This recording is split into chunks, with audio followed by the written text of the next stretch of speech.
Israel के ऊपर हमला हुआ है हिजबुल्लाह की तरफ से और मिलिट्री बेस को निशाना बनाया गया है। बहुत बड़ा अब तक का हमला हिजबुल्लाह का इजराइल के ऊपर। हाइफा के बिन्यामीना में अटैक किया गया है और हाइफा के ऊपर ये हमले किए गए हैं। ये जानकारी सामने आ रही कि काफी नुकसान हुआ है, बड़ी संख्या में 100 के करीब सैनिक जो है वो घायल हुए हैं और इस हमले के बाद चारों तरफ अफरा तफरी मच गई। ये देखिए हमले की तस्वीरें आपको दिखा रहे हैं। हाइफा के मिलिट्री बेस पर ये हमला हिजबुल्लाह की तरफ से किया गया है।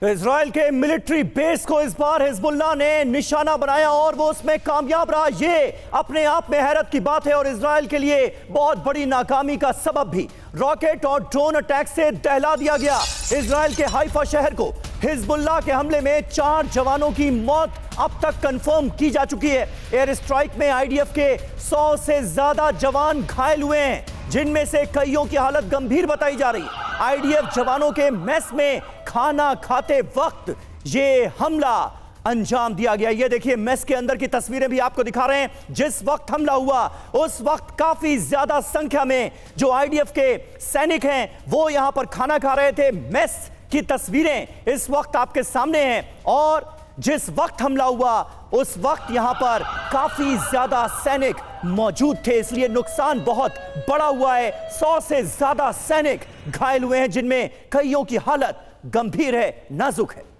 और हिजबुल्लाह के हमले में आईडीएफ के कैंटीन में दिखी अफरा तफरी। हमले के बाद आईडीएफ की कैंटीन का वीडियो सामने आया है और ट्रेनिंग सेंटर की कैंटीन में हर तरफ दिखे खून के धब्बे। ये देखिए तस्वीरें सामने आई हैं, किस तरह का माहौल हो गया इस हमले के बाद से। खाना खाते वक्त ये हमला किया गया हिजबुल्लाह की तरफ से, जब आईडीएफ की कैंटीन में यहां पर सोल्जर्स, यहां सैनिक खाना खा रहे थे और उसके बाद अफरा तफरी, हर तरफ खून के धब्बे नजर आ रहे हैं इन तस्वीरों में।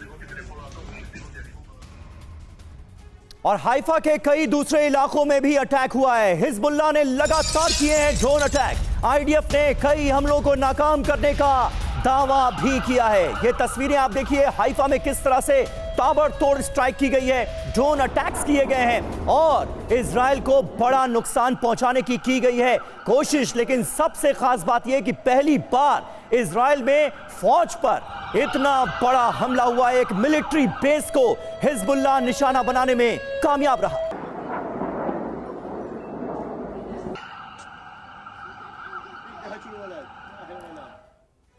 और अब आपको बीती रात हुए हमले की डिटेल्स देते हैं, डिटेल्स बताते हैं। इजराइल पर यह बहुत बड़ा हमला है और इस हमले में अब तक क्या क्या जानकारी सामने आई है देखिए। इजराइल पर अब तक का यह सबसे घातक हमला माना जा रहा है। ईरान के 1 अक्टूबर के हमले से बड़ा अटैक इसे माना जा रहा है। पहली बार इजराइल के मिलिट्री बेस को निशाना बनाया गया इस हमले में। जी हां, तो देखिए हाइफा में हिजबुल्लाह की एयर स्ट्राइक हुई है। क्या हुआ इसकी डिटेल हम आपको बता रहे हैं। हाइफा के बिन्यामीना में जहां पर आईडीएफ का एक मिलिट्री बेस है, वहां पर निशाना बनाया गया हिजबुल्लाह की तरफ से इस मिलिट्री बेस को और कर दिया गया जबरदस्त अटैक। हाइफा के दक्षिण में यह बिन्यामीना मिलिट्री बेस है, जिसे पूरी प्लानिंग के साथ हिजबुल्लाह ने बनाया है निशाना। मेस में खाना खाते समय बेस पर कर दिया गया अटैक, जिसके बाद हाहाकार मच गया। ड्रोन और रॉकेट से सीरियल अटैक किए गए, जिसमें खासा नुकसान हुआ है इजराइल की फौज का। और जो जानकारी मिल रही है वो ये कि 100 से ज्यादा आईडीएफ के जवान इस हमले में घायल हुए हैं, जिनमें से कईयों की हालत गंभीर बताई जा रही है।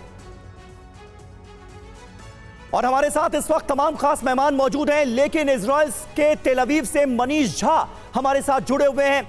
उनके पास हम सबसे पहले चलेंगे। इसके अलावा लेफ्टिनेंट जनरल वीके चतुर्वेदी साहब हमारे साथ स्टूडियो में मौजूद हैं। प्रोफेसर सतीश कुमार विदेश मामलों के जानकार हैं, वो हमारे साथ मौजूद हैं। एयर कमोडोर एसपी सिंह साहब भी हमारे साथ मौजूद हैं और सुमित चौधरी भी मुझे लेबनान से इस वक्त स्क्रीन पर नजर आ रहे हैं। लेकिन मनीष, सबसे पहले मैं आपके पास आऊंगा। हिजबुल्लाह ने यह बहुत बड़ा दर्द, बहुत बड़ा जख्म दिया है इजराइल को, आईडीएफ को, और जो डिटेल्स सामने आई हैं उसे देखकर तो यह लग रहा है साफ तौर पर कि यह ईरान ने जो बैलिस्टिक मिसाइलों के जरिए हमला किया था, यह उससे भी बड़ा हमला है। बिल्कुल, देखिए 12 घंटे पहले आईडीएफ की तरफ से कमोबेश आधिकारिक ऐलान किया गया था कि अब हिजबुल्लाह की 1/3 ताकत बची है। तब आईडीएफ ने भी कल्पना नहीं की थी कि हिजबुल्लाह की तरफ से इतना भीषण हमला होगा। वो हमला जो 1 अक्टूबर को ईरान की तरफ से जो 200 बैलिस्टिक मिसाइल जारी किए थे, उसमें जितना नुकसान पहुंचा था उससे कई कई गुना ज्यादा बड़ा नुकसान पहुंचा। हाइफा के पास बिन्यामीन मिलिट्री बेस में जिस वक्त सैनिक खाना खा रहे थे, उस वक्त एक ड्रोन आता है और उस ड्रोन के जरिए उस मिलिट्री बेस पर हमला होता है और 100 पार से अधिक सैनिक घायल हो गए हैं। अभी तक आईडीएफ ने आधिकारिक तौर पर बताया है कि 4 सैनिकों की मौत हो गई है, 7 सैनिक गंभीर तौर पर घायल हैं और इसके अलावा जो बाकी सैनिक हैं उनको माइनर इंजरी हुई है। ये आधिकारिक बयान है। लेकिन अगर आप देखें तो पहले तो दावा यही किया गया कि वहां पर आईडीएफ के चीफ भी मौजूद थे। हालांकि इस मामले में आईडीएफ की तरफ से आधिकारिक तौर पर खंडन भी नहीं किया गया, लेकिन आईडीएफ की तरफ से पे यह भी नहीं कहा गया कि इस वक्त आईडीएफ के चीफ कहां पर हैं। सबसे दिलचस्प बात देखिए कि उस वक्त यानी कि हमले से कुछ देर पहले तक यहां तक कि इजराइल के रक्षा मंत्री भी लेबनान इजराइल के बॉर्डर पर मौजूद थे, यानी उसी इलाके में जहां पर यह हमला हुआ था। आईडीएफ चीफ भी उसी इलाके में मौजूद थे और उस बीच में हिजबुल्लाह की तरफ से ड्रोन के जरिए हमला हुआ। आईडीएफ का कहना यह है कि वो ड्रोन रडार में डिटेक्ट नहीं हो पाया, इसलिए हम सायरन नहीं बजा पाए और इसलिए मिलिट्री बेस में जो सैनिक थे वो भी किसी सुरक्षित जगह पर नहीं जा पाए और इसीलिए टारगेट में हो पाए। ये सब कुछ तब हो रहा है जब नसरुल्लाह के मारे जाने के 1 महीने से अधिक का समय हो चुका है, जब हिजबुल्लाह को लेकर ये कहा फातिहा पढ़ा जा रहा है कि हिजबुल्लाह खत्म हो चुका है, लेकिन इसके बाद हिजबुल्लाह ने वो पलटवार किया जिसको इजराइल ने सोचा भी नहीं था। जी बिल्कुल, और इस हमले से साफ लगता है कि एक बहुत ही पुख्ता इंटेल के साथ ये हमला किया गया था।